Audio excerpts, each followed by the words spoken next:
Now with another perspective is Hawaii Congresswoman, current Lieutenant Colonel in the Army Reserves, Tulsi Gabbard, as well as Tulsi. Let me play a quote of you on Jesse's show, and I want to ask you about it. Central to that humility, Jesse, is first and foremost recognizing you're not God.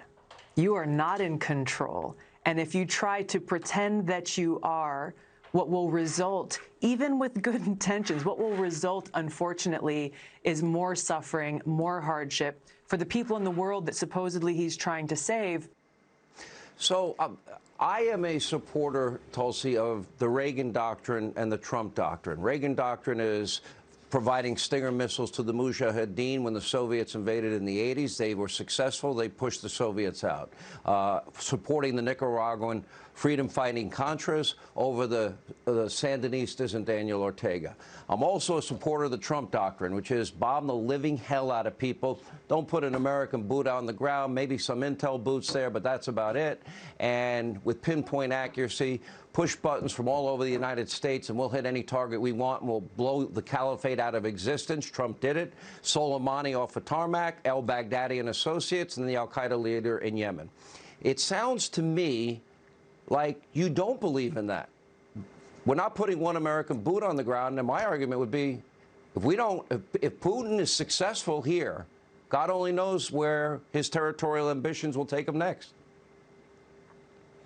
Yeah, Sean, you know, all the things that you just talked about and explained there, frankly, are tactics. Those are tactics to accomplish what? And the what is really the central question here that needs to be answered is, what is our objective? What is the objective of the United States? What actions and objective best serves the interest of the American people? That's the question. That's the thing that President Biden and his administration has failed to detail, outline, or even identify.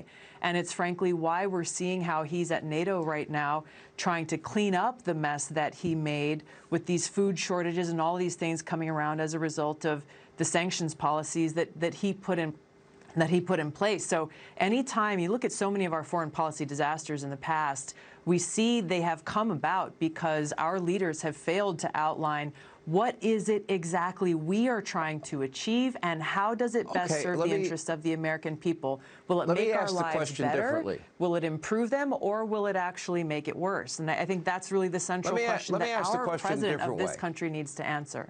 You know, does the world, we can't be the world's policeman. You and I agree on that part. We can't. Yes. But however, we are a nation that has a conscience and a soul and a belief in natural law that rights come from God, not from governments. I think you agree with that part. And when you see entire cities like Mariupol decimated, hospitals bombed out, maternity hospitals, schools bombed out, indiscriminate bombing of innocent men, women, and children. And you see women and children shot dead, bombed out in the streets and the cities of Ukraine.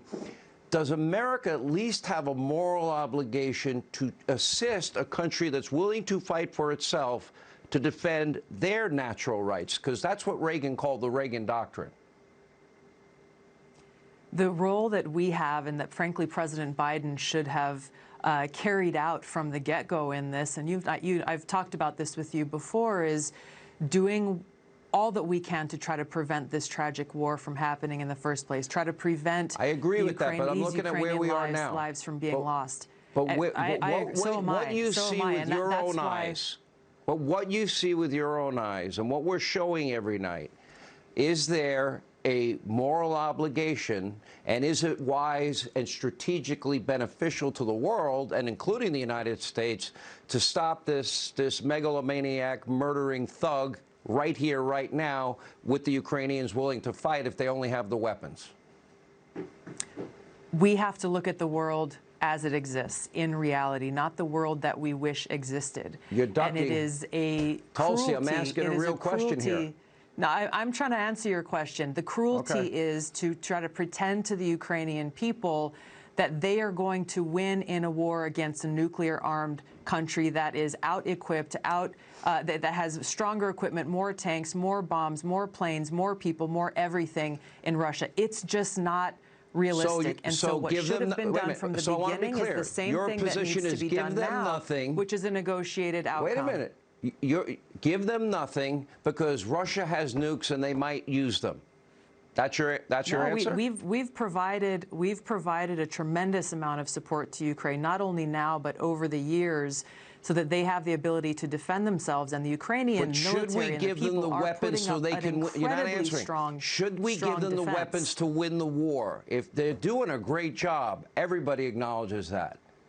Should we give them all, and Europe too, give them the weapons if they're willing to fight for their country?